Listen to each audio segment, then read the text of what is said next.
Thanks for coming today.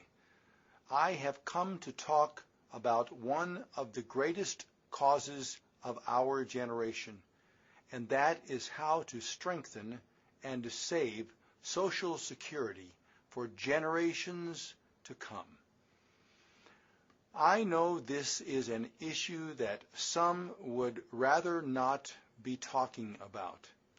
It's an issue that I think some think has got too much political danger attached to it.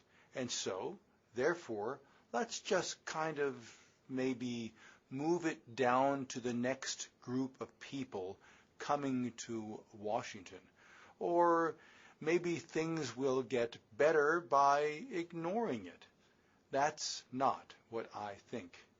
And today I want to talk about why we have an issue with Social Security, why I believe those of us who have been elected to office have an obligation to do something about it and give some ideas, some constructive ideas to Congress as to how to deal with the issue.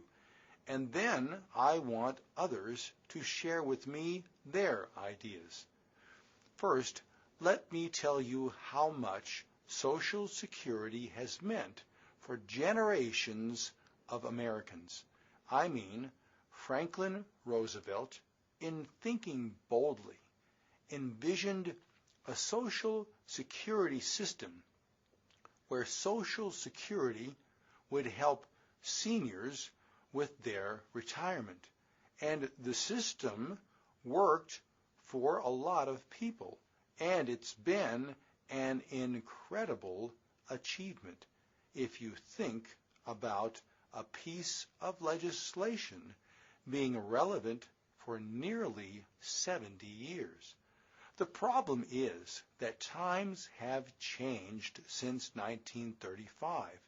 Then, most women did not work outside the house, and the average life expectancy was about 60 years old, which, for a guy 58 years old, must have been a little discouraging. Today, Americans, fortunately, are living longer and longer. I mean, we're living way beyond 60 years old. And most women are working outside the house. Things have shifted. The Social Security system is not a personal savings account. The Social Security system is not an account where money is earned. The Social Security system is an account where money comes out to pay for retirees and is put in the system by people who are working. And that's changed. More and more retirees have taken out money relative to the number of people putting money in. In the 50s, there were 16 workers for every beneficiary. So the system was in pretty good shape. Today, there are 3 workers for every beneficiary.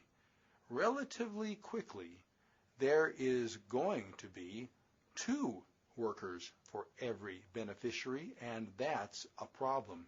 And that's a problem because in the year 2018, in order to take care of baby boomers like me and some other out there, the money going out is going to exceed the money coming in. That's not a good thing. It means that you're either going to have to raise the taxes of people or reduce the benefits. And the longer you wait, the more severe the pain is going to be to fulfill the promise for a younger generation of workers coming up. As a matter of fact, by the time today's workers who are in their mid-20s begin to retire, the system will be bankrupt. So, if you're 20 years old, in your mid-20s, and you're beginning to work, I want you to think about a social security system that will be flat, bust, bankrupt, unless the United States Congress has got the willingness to act now. Now, I readily concede some would say, well, it's not bankrupt yet.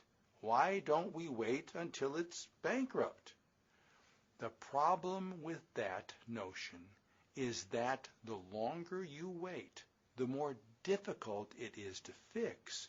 You realize that this system of ours is going to be short the difference between obligations and money coming in by about $11 trillion unless we act. And that's an issue. That's trillion with a T. That's a lot of money even for this town. And so I'm looking forward to working with Congress. The problem is that some in Congress don't see it as the problem. They just kind of think that maybe things will be okay.